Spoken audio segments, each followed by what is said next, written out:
sveicināt mīļie grāmatu lasītāji un arī par grāmatām rakstītāju un runātāju. Tā ir liela lieta.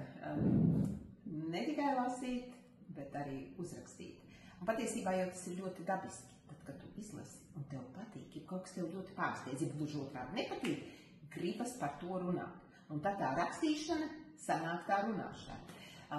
Man tajos visos grāmatu apskatniekos viena lieta liktos, kas ir, varbūt drusku uzlabojama, ka liekas reizēm, ka tiek rakstīts par visu, kas ir izlasīts arī tad, ja sirds nedeg. Man gribas, lai vienmēr ir kaut kāda degšana. Ja? Un atrast to, kas patiesi, un tad par to rakstīt. Ļoti daudz tā dara, un tas ir tas atraktīvais. Un tas reizēm arī liek citiem padomāt, varbūt vajag.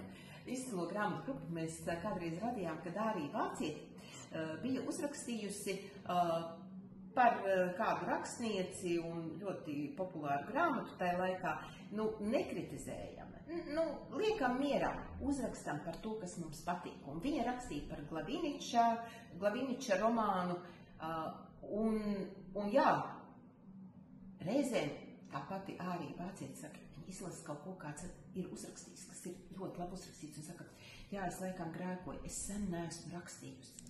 Tātad, lai mēs to nerakstīšanu uztvertu kā grēkošanu, tas būtu vienkārši tā, ja? Ja man patīk, ja tas man uzrunāja, ir jāraksta. Reizēm jau var arī uzrakstīt, es lasīju, es apskatījos, tas der tam un tam. Es zinu, ka es savai mammai tā nesu grāmatas.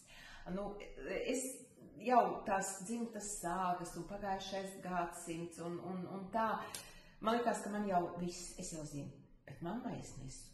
Es zinu grāmatas, kuras es lasu, daudz viņa vairs savos 80+, viņa vienkārši nespēja. Tātad, kas ir bērnam? Kas ir mammai? Kas ir kaimiņienei? Mēs varam lasīt, mēs varam ieteikt. To sēru vajag laist plašumā, to lasīšanas sēru.